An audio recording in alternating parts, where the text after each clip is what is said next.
we've established that for a mass m rotating about some axis at a distance r from the axis with angular velocity omega, its kinetic energy is 1/2 I omega squared, where I equals mr squared.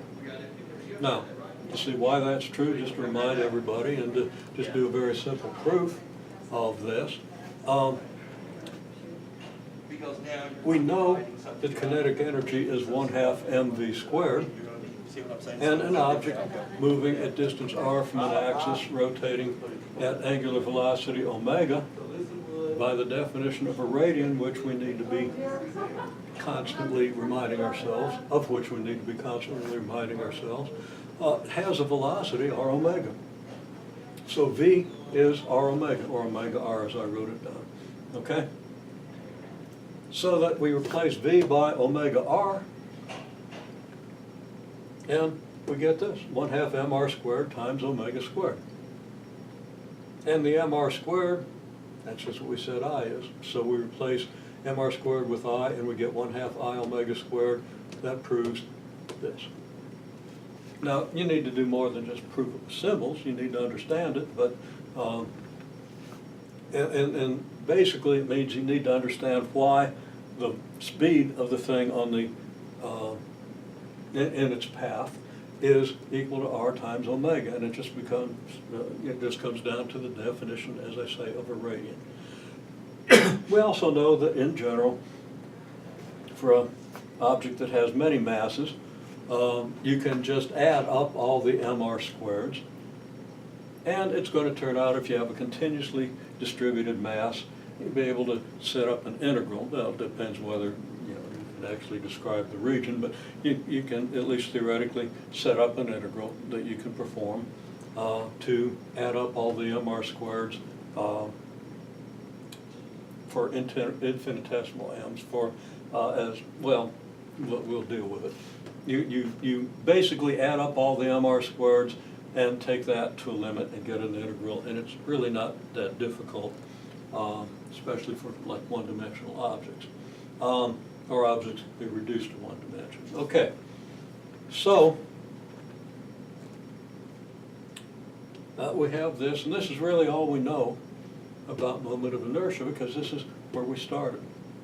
Okay. Now, having started here, let's see what we can do with the situation that we actually started with, which is like a water wheel and somebody standing on it or some weight on it, or the styrofoam wheel that we did in lab where we attached a weight, had the thing unbalanced. So you have some net force acting at some point on this wheel or disc or hoop, whatever it happens to be. And we go back to the original question that we posed some time ago. What happens energy-wise if you're at position theta? In other words, the F net is applied at the theta position on the wheel or on the rim of whatever, or at this point, and the thing moves through a displacement delta theta. Okay.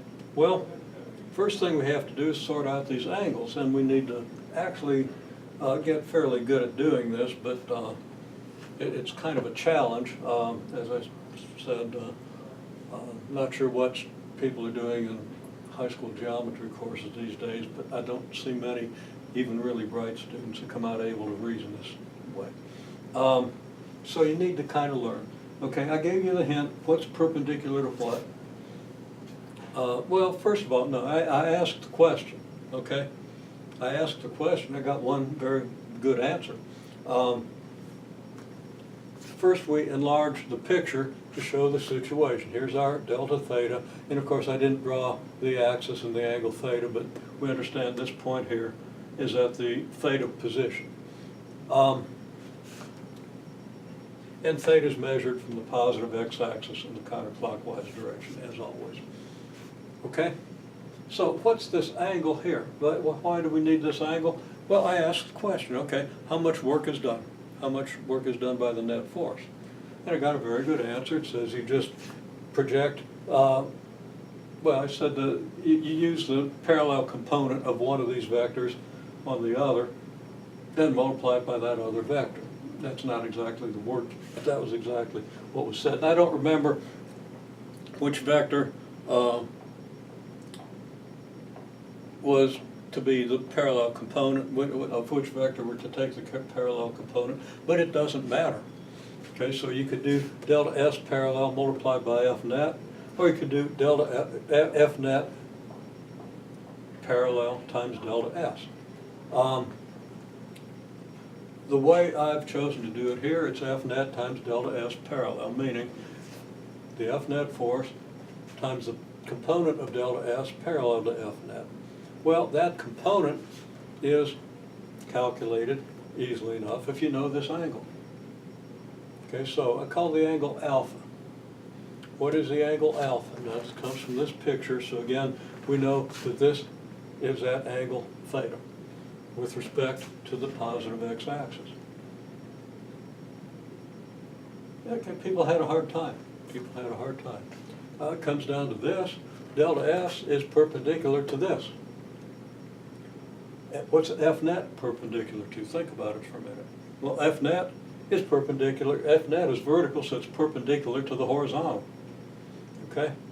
Well, this thing makes angle theta with a horizontal in this direction. Okay? Now, in general, this point could be in any of the four quadrants. So our answer to how much work really depends on which quadrant you're in. And then, so I broke this down into several cases, just so I could then say, well, it's important to be able to break things down into cases, but we don't really need that. Okay?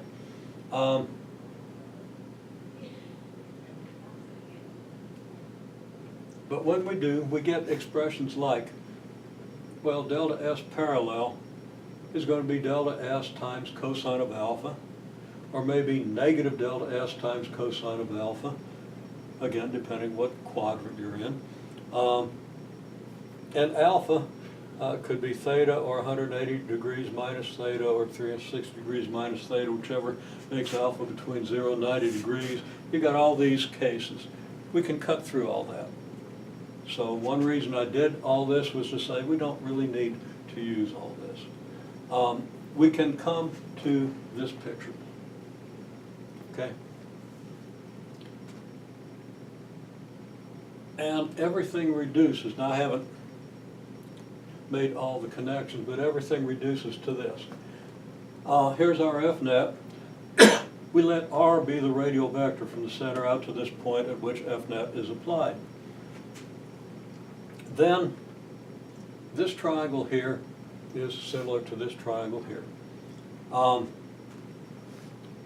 So that this is the component of R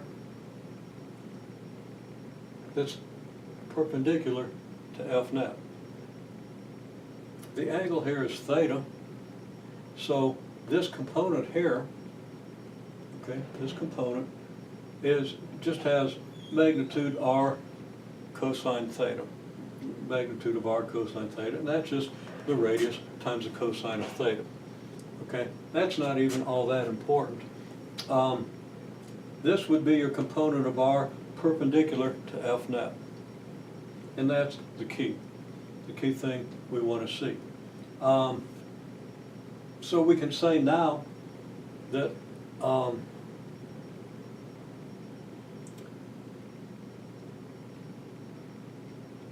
and I'm going to have to just kind of cut to this because I don't have it all written out, and I need to refer to it in order for you to understand it. I can see it because of the similarity of these triangles and so forth. As it turns out, this expression, F net delta S cosine alpha or whatever,